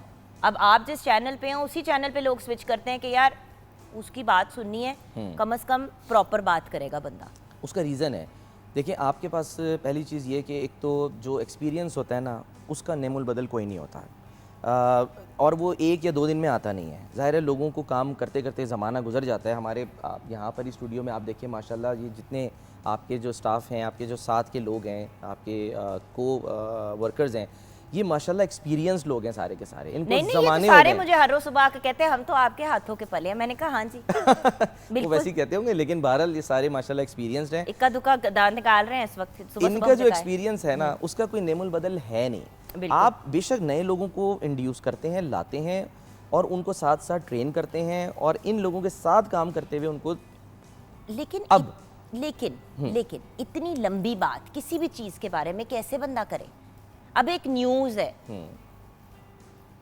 फॉर एग्जाम्पल चांद पे जा रहे हैं। आपने चांद छोड़ दें, अच्छा। मैं उस चीज की तरफ जाती हूँ जो ब्रेकिंग न्यूज आपने सबसे पहले ब्रेक की थी, जलजिले की, 2005 के ज़लज़ले की। 8 अक्टूबर 2005। और बार बार आपको उस पर बात करनी पड़ रही थी और न्यूज़ आपके पास जितनी थी उतनी थी। देखिए इनिशियली जब कोई भी डिजास्टर होता है तो इतनी सी खबर आपको मिलती है, अब उसको आपने घसीटना है। वन लाइनर होता है और वन लाइनर में अब उसमें आपको बेसिकली इजाफा करना होता है। उसमें ख़बर में इजाफा नहीं करना होता, अल्फाज में इजाफा करना होता है, उसको मुख्तलिफ एंगल्स देने होते हैं। आज भी अगर इस तरह की, खुदा ना कर, अल्लाह ना करे, कोई इस तरह की कभी कोई ख़बर आए तो आ जाती है, जैसे कभी कहीं ज़लज़ला आ गया, कुछ अल्लाह ना करे वैसा आए जो आया था, क्योंकि वो तो मुझे आज तक याद है। मैं उस वक्त नाइट शिफ्ट में था और नाइट शिफ्ट करके मैं अपनी शिफ्ट कंप्लीट कर चुका था ऑलमोस्ट। तो मॉर्निंग में हमारे एंकर पर्सन है, सीनियर एंकर पर्सन पीटीवी में ही होते हैं, जावेद इकबाल साहब। हाँ जी हाँ जी। उनकी शिफ्ट थी सुबह से, तो वो शायद कोई जो गाड़ी ने लाना था उनको, वो लेट हो गई थी। तो उन्होंने कहा कि जी अब ब्रेकिंग तो आ गई है, जावेद साहब अभी पहुंचेंगे, उनको ज़ाहिर थोड़ा 5-10 मिनट तो लगेंगे, तो आप इसको कंटिन्यू करें ब्रेकिंग को फ़िलहाल। एंड नोबडी न्यू जुगन कि ये आगे चल के, क्योंकि मैंने तो वो शायद 1 या 1.5 घंटे की थी, मैं तो अपनी शिफ्ट कंप्लीट कर चुका था ना, मैंने 1-1.5 घंटे की और हमने उस वक्त सिर्फ इस्लामाबाद के मागला टावर का हम ज़्यादा बता रहे थे कि जी वो गिर गया है मागला टावर। और वो वीडियो आपको याद होगा, बड़ी उस वक्त वायरल भी हुई थी, यानी कि टेलीविज़न चैनल्स के ऊपर। और उसमें जो डेवस्टेशन थी, जो कश्मीर में, आज़ाद कश्मीर में जिस तरह हुआ था, वो बेसिकली तो अगले दिन पता चला था और ख़बरें आहिस्ता आहिस्ता आ रही थी, आती रही थी। तो मेरे बाद तो जब जावेद भाई बैठे हैं, जावेद इकबाल साहब, तो उन्होंने तो पूरा दिन विदाउट एनी ब्रेक वो कंटिन्यू किया था। तो वो हमारे ज़ाहिर है वो भी मेरे सीनियर, हमने उनसे सीखा। तो जितनी देर मैंने किया मुझे अंदाज़ा हुआ कि ज़ाहिर है मुझमें उस वक्त भी बहुत सारी कोताहियाँ होंगी। आपके पास अगर मालूमात हैं, ख़ासकर आज के दौर में जितनी ज़्यादा आपके पास मालूमात हैं, आप तभी कुछ बताने के काबिल होंगे। फिर एक्सपीरियंस होता है। बिल्कुल अगर आप एक फ़्रेश किसी को बिठाएंगे, उसके पास मालूमात भी नहीं होंगी, उसके पास तजर्बा भी नहीं होगा, तो आप उससे एक्सपेक्ट ना करें कि वो मैनिपुलेट कर सकता है, वो कोई एक से ज़्यादा दफ़ा कुछ इन्फॉर्मेशन दे सकता है। उसने तो वो एक जुमला है, वो रिपीट करना है, ये हो गया, ये हो गया, ये हो गया, आपको एक बार फिर बताएं, ये हो गया, ये हो गया, ये हो गया। जब हमें मिलती है, अल्लाह का शुक्र है, एक तजर्बा है, एक्सपीरियंस होता है, तो वो उसको फिर हम उसके जो दाएं बाएं की चीज़ें हैं वो भी बताते हैं साथ साथ। लेकिन सलमान साहब ऐसे भी तो लोग हैं जो बस उनको अगर मिल गई ब्रेकिंग न्यूज़ तो फिर वो इस तरीके से उसको अदा करते हैं कि अगलों की रूह कांप जाती है, आपको टीवी बंद करना पड़ जाता है, क्योंकि ऐसी ऐसी वो बातें कह रहे होते हैं। ये देखिए अब टांग का एक हिस्सा मिल गया, ये देखें धड़ से सर जो है वो अलहदा हो गया, ये सर जो है आप रोड पे, मतलब मैं आपको एक बात बताऊं जुगन, अल्लाह का हम शुक्र अदा करते हैं परवरदिगार का कि आज के जो हमारे न्यूज़ एंकर्स या न्यूज़ मैनेजर्स जो है ना, उनको वो ख़बरें ना देनी पड़ रही हैं, ना उनको वो बतानी पड़ रही हैं, ना पढ़नी पड़ रही हैं जो हमारे मतलब दौर में। क्योंकि हमने तो दहशतगर्दी के हमले, उसमें ये जो सुसाइड अटैक्स होते थे, इस तरह की जो न्यूज़ उसमें, और फिर जो हमारी जो इंस्टॉलेशंस हैं बड़ी, उनके ऊपर जो अटैक्स हुए और टेररिज्म वाले तो जो आप लोगों को अनाउंस करने पड़ते थे, उसमें अपनी जान का कितना डर होता था कि एनए का है, बिल्कुल, ये और इसने का है। जुगन सबसे इंपॉर्टेंट चीज़ रिस्पॉन्सिबिलिटी। देखिए एक ऑपरेशन है ऑन गोइंग, मिसाल है कि मेहरान बेस जो कराची में जिस पर हमला हुआ था, ठीक है, फिर मुख्तलिफ यानी कि ऐसे जो इंसिडेंट्स हुए थे जिसमें हमने रात भर पूरी ट्रांसमिशंस की हैं और कई घंटे की हैं। वो आपको याद होगा जो रेमंड डेविस वाला मसला हुआ था, कई घंटे की ट्रांसमिशंस क्रिकेट टीम पे जब अटैक हुआ था। एग्जैक्टली। तो you have to take the responsibility. आपके मुंह से एक, अच्छा ऑन गोइंग ऑपरेशन में प्रॉब्लम क्या होती है, उसमें सबसे बड़ा मसला होता है कि आप लाइव भी बता रहे हैं, दिखा रहे हैं, खुदा ना खासा जो अगर फ़र्ज़ करें जो उनके हैंडलर्स हैं दहशतगर्दों के, वो तो देख रहे हैं बैठ के, और वो इन्फॉर्मेशन जो आप दे रहे हैं वो उनको दे रहे हैं। अब जी इतने एहलकार आ गए हैं, अब उन्होंने पोजीशन संभाल ली है, अब वो इस जगह से जो है वो अंदर जा रहे हैं, ये आप नहीं बता सकते। बताते हैं लोग, गलत है। और बताया, हमने देखा है ऐसा दौर ऐसे देखा है। चैनल्स पाबंदी भी लग गई हैं। थी फिर कुछ अरसे कि लाइव आप इस तरह के इंसिडेंट्स को लाइव नहीं कर सकते। और ये करना चाहिए कि हर एक, ये थोड़ी कोई भी मुंह अब कुछ भी जैसे कि बोल दे। कई फॉर एग्जांपल व्यूअर्स किडनैपिंग है, आप बाहर के मुल्क में देखेंगे वो बताएंगे कि फलां जगह पे किडनैपिंग, मतलब फलां जगह पे फॉर एग्जांपल किसी स्कूल के अंदर कोई अटैक हुआ है, वो कभी नहीं बताएंगे कि बाहर 8 पुलिस वाले खड़े हैं, एग्जिट पे 6 पुलिस वाले खड़े हैं। भाई जिन लोगों ने इतना बड़ा ऑपरेशन किया है उनके पास एक एक किस्म की इलेक्ट्रॉनिक डिवाइस होगी जिससे उनको पता चल रहा होगा कि एक और आप लम्हे देखिए कि मीडिया के जो जिनका आपने जिक्र किया, कई दफ़ा ऐसा हुआ है, अमेरिका के कई स्कूल्स में इस तरह के इंसिडेंट हुए, रिसेंटली भी हुआ। मीडिया को भी वो एक हद तक अलाउ करते हैं कि बस दैट्स इट जी, इतने फासले पे खड़े होके, और आप कोई जूम करके कुछ दिखा नहीं सकते। वो जो वहाँ पर ऑपरेशन चल रहा है, जो पुलिस एहलकार हैं, उनके चेहरे नहीं दिखा सकते। आपने मास्टर शॉट ही रखना है, दूर से दिखाना है। एंड बात ये है व्यूअर्स के अल्टीमेटली इंसान बेसिकली अपनी ज़िंदगी एट रिस्क डाल के ये न्यूज़ आप तक पहुंचा रहा होता है। लेकिन ब्रेक के बाद आपसे मैं जानना चाहूँगी कि रिस्पॉन्सिबल जर्नलिज्म कितना अहम है, और ये जो आजकल सोशल मीडिया विजिलेंटीज़ बन गए हैं सारे, और ख़ुद ही खबरें, ख़ुद ही अफवाहें फैलाते हैं, और फिर न्यूज़ की दुनिया और करंट अफेयर्स की दुनिया को उसको क्लियर करना पड़ता है कि नहीं जी ऐसी कोई बात नहीं है। इस पे आप क्या कहेंगे ब्रेक के बाद?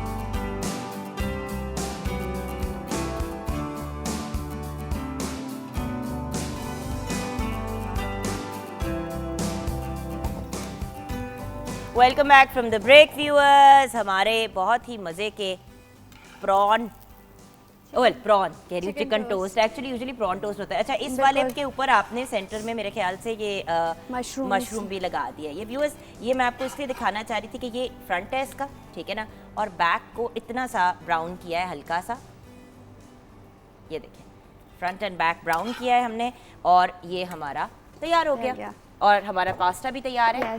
ऑसम। चलो जी, हम अपने बहुत ही प्यारे से मेहमान को लजीज सा खाना खिलाएंगे। लेकिन उससे पहले हमने ब्रेक से पहले सर आपसे पूछा था कि रिस्पॉन्सिबल जर्नलिज्म और सोशल मीडिया विजिलेंटी जो भी दिल चाहता है खबर फैला देते हैं। जुगन, सच्ची बात बताऊं, फ़िलहाल इसमें हम और आप या कोई भी कुछ नहीं कर सकता। जो लोग देख रहे हैं बस वो इस चीज़ का फ़ैसला करें। वजह यह है कि जैसे मैंने पहले भी कहा कि हम जवाबदेह हैं। इस चैनल पे अगर आप बैठी हुई हैं तो एक रिस्पॉन्सिबिलिटी के साथ है, ठीक है ना। बहुत सारी चीज़ें आपको पता है कि क्या आपने कहनी है, क्या नहीं कहनी है, और अगर कोई और कह रहा है तो आपने उनको कहने नहीं देना या रोक देना है।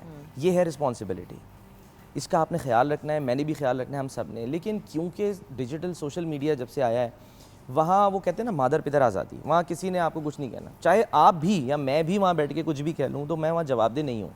लेकिन हमारी क्योंकि ट्रेनिंग वैसी नहीं हुई है, करियर हमारा वैसे स्टार्ट नहीं हुआ। ट्रेनिंग क्या थी सलमान साहब? आई एम ऑलवेज क्यूरियस कि मतलब 18 इयर्स अगो, अब तो ट्रेनिंग बिल्कुल मुख्तलिफ हो गई है, मतलब बॉदर नहीं करते। जब मैंने अपना करियर स्टार्ट किया था ना, जब मैंने मतलब मैं जियो में था, दिलचस्प बात तो ये है कि मैंने उस चैनल में 1 साल HR एंड एडमिन में काम किया।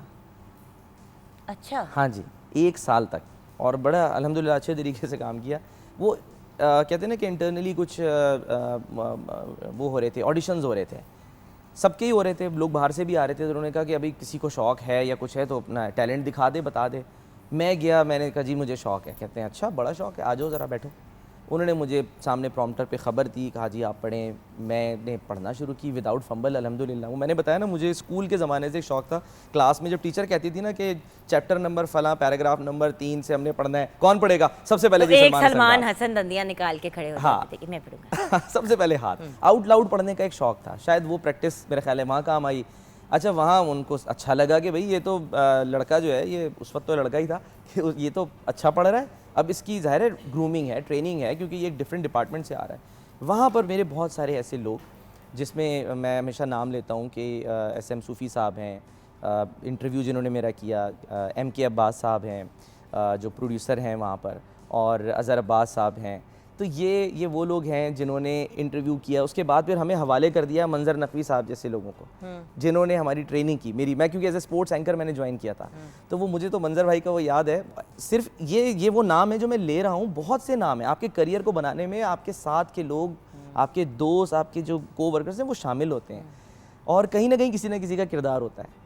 उन्होंने मुझ पर 1 महीना, मैं समझता था कि मैं परफेक्ट हूँ, और वो हमेशा ये कहते थे नहीं यार सलमान मज़ा नहीं आया, ये तुमने ना एनर्जी के साथ नहीं पढ़ी, ज़रा दोबारा ज़रा दोबारा ज़रा दोबारा। मैं कहता था मंजर आप जानबूझ के करते हैं ना? कहते हैं हाँ मैं करता हूँ, लेकिन मुझे ये पता है कि तुम बेहतर से और बेहतर होते जाओगे। फिर मैं ऑन एयर हुआ अल्हम्दुलिल्लाह, और आज तक आप यकीन जाने, मैं समझता हूँ आज भी मुझे कोई लफ्ज़ बता दे कि इस लफ्ज़ की अदायगी ये है, तलफ़ुज़ ये है और ये इसके मायने हैं, तो मुझे अच्छा लगता है। अपना कोई जूनियर भी बता दे तो मुझे अच्छा लगता है कि नहीं, कई दफ़ा ऐसा हुआ मैं गलत अदा करता था लफ्ज़, ने कहा नहीं ये ऐसे नहीं ऐसे, और मैंने कहा बहुत शुक्रिया, मैं तो उसको इस तरह समझता था। आप ज़ाहिर है, आप और जो इंसान सीखता है, रहता है वही इंसान ग्रो करता है। एग्जैक्टली। सलमान हसन है कौन? जिन अच्छा चलें, सलमान हसन द जिन। व्हाट डू यू, मतलब देखिए आपने शुरू में कहा डायरेक्शन का शौक था, फिर आपने ये भी कहा कि मुझे, आपने कुछ प्लेस वगैरह भी डायरेक्ट स्कूल में मोहल्ले में ये वो, आप हैं कौन? मेरे ख्याल है मैं एक एंकर पर्सन ही है या कुछ और है? मैं एक आम इंसान हूँ, और एक आम इंसान जिसको आप मेरा ख्याल ये है कि जो भी कहेंगे कि ये करना है, सर शौकिया फनकार तो नहीं है ना? आई कैन डू दैट अल्हम्दुलिल्लाह। देखिए करियर जाहिर सी बात एक बन गया। वेल न्यूज़ में भी एक हद तक जुगन एक्टिंग हो रही होती है, ठीक है। बहुत सारी चीज़ें आपको ख़बर के हिसाब से मूड बनाना पड़ता है। अब आप सोचें एक अफसरदा ख़बर है, आप मुस्कुराते हुए तो नहीं दे सकते, दिल आपका चाह रहा होता है, कभी आप दिल चाह रहा था मुस्कुरा रहे हैं, लेकिन नहीं, जब खबर सामने आ गई तो आपने सीरियस होना है। इसी तरह से अगर कोई इसके वाइस वर्सा है और आपने मुस्कुराना है, जो मर्जी हो जाए, कोई इंटरटेनमेंट की खबर है, आपका दिल अंदर से उदास है, आप परेशान है, लेकिन यू हैव टू। कई दफ़ा ऐसा हुआ है कि आपको अपने इमोशंस को कंट्रोल करके आपको खबर देनी पड़ती है, बतानी पड़ती है, वहाँ वो इसको हम एक्टिंग कहते हैं। आपके पर्सनल हालात जैसे भी हों, आप घर छोड़कर आएँ, वहाँ पर आपने प्रोफेशनल तरीके से काम करना है। कहते हैं ना, leave your problems at the door. जब आप एंटर हो रहे होते हैं ना स्टूडियो के दरवाजे में, बिल्कुल, या इदारे के दरवाजे में, आप अपने मसले छोड़ दें। खबर का हाल मुर्दा जानता है, बस खबर का हाल मुर्दा जाने। क्या बात है। फाइनल बात जो एक पेनफुल बात है, और आपने ऑब्वियसली इससे रिलेटेड शोज़ भी किए होंगे, इस वक्त जो करंट सिचुएशन है जिससे पाकिस्तान गुजर रहा है, सैलाब से मुतासिर बहुत से हमारे भाई बहन बुज़ुर्ग बच्चे हैं, क्या कहेंगे आप? ये बहुत ही बड़ा अलविया है जुगन, और पहली दफ़ा तो ज़ाहिर नहीं हुआ 2010 का जब सैलाब आया था, हालांकि उससे बड़ी जो है तबाही है, लेकिन वो भी हमने देखी, कवर भी की। फिर उसके अलावा जो हमने ज़लज़ले की बात की, हम इनको कहते हैं, बहुत से ऐसे लोग जो कि IDPs हम इन्हें कहेंगे, इंटरनली जो डिस्प्लेस पर्सनस हैं।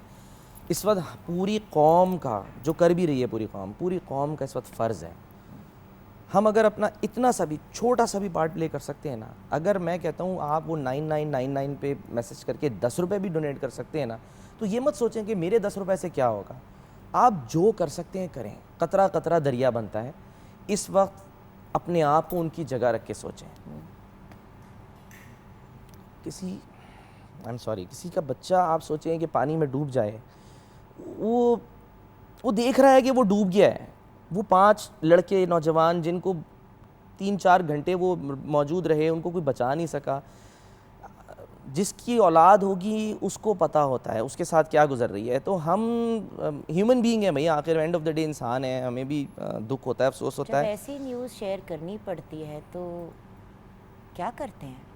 मतलब क्योंकि देखिए न्यूज़ पे तो हम तो मीडिया, क्योंकि एंटरटेनमेंट साइड के हैं, तो अगर मैं अपसेट होती भी हूँ तो आंसू निकल भी जाएं ऑन एयर तो नो इशू, लेकिन न्यूज़ में ये मार्जिन नहीं है।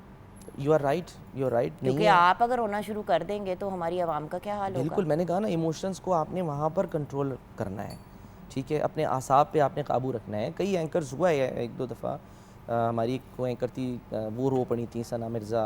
देखिए मैं आपको अपनी मिसाल देता हूँ, हमारे बड़े अच्छे दोस्त, हमारे पुराने यानी कि जियो के ज़माने के साथी, मेरे सीनियर, मेरे मेंटोर अंसार नकवी साहब, जब वो PIA जो क्रैश हुआ था उसमें उनकी डेथ हुई, ज़ाहिर है अफसोस तो सब पे ही होता है। मैं उस वक्त उस इदारे में काम कर रही थी और मेरी अंसार साहब से इतना लाड था, इतना प्यार था, मेरे इतने प्यारे वो बड़े भाई थे और इतना गाइड करते थे। और मैं आपको बता नहीं सकती कि जब उनकी जब न्यूज़ ब्रेक हुई है तो हमारे उस वक्त जो चैनल, मतलब जो CEO हैं, मैनेजिंग डायरेक्टर हैं, उनका क्या हाल था। पूरा इदारा जो है वो सुन था। यस बिल्कुल। आप सोचें कि अभी उनको तो यहाँ कितना अरसा हुआ था काम करते हुए, तो उन्होंने सबके दिल में जो है वो घर कर लिया था। मेरा तो करियर वहाँ से स्टार्ट हुआ कि जब मैं पहली दफ़ा दुबई पहुँचा तो वो आपको याद होगा वो चश्मा ऐसे नीचे करके यूँ देखते थे, तो मुझे दूर से आवाज़ आई, हाँ भाई सलमान हसन। मैंने कहा जी अंसार भाई, अंसार, उनको सभी ना अंसार भाई कहते थे शुरू से, अंसार। मैंने कहा जी, मैंने कहा सर मैं आ गया हूँ, हाँ बैठो आ जाओ। फिर उन्होंने मुझे ब्रीफ किया, समझाया बड़े भाइयों की तरह। तो वो जब उनकी डेथ हुई है ना जुगन, उस वाक़े में मैं मतलब धाड़े मार के रो रहा था सीरियसली। मुझसे खबर नहीं, मैंने मना कर दिया, मैंने कहा यार आप प्लीज़ किसी और से ये हेडलाइन पढ़वा लें बस। मैंने thank you so much Salman साहब फॉर जॉइनिंग अस। अल्लाह आपको खुश रखे, आपको मज़ीद कामयाबी दे, और आपके दिल में ये जो एक एहसास है इंसानों के लिए, इंसानियत के लिए, वो हमेशा ज़िंदा रहे इंशाअल्लाह। आमीन। Thank you so much. Thank you viewers, यहाँ पे हमारा शो कंक्लूड होता है। इंशाअल्लाह ज़िंदगी रही तो फिर मुलाकात होगी। अपना ख्याल रखिएगा।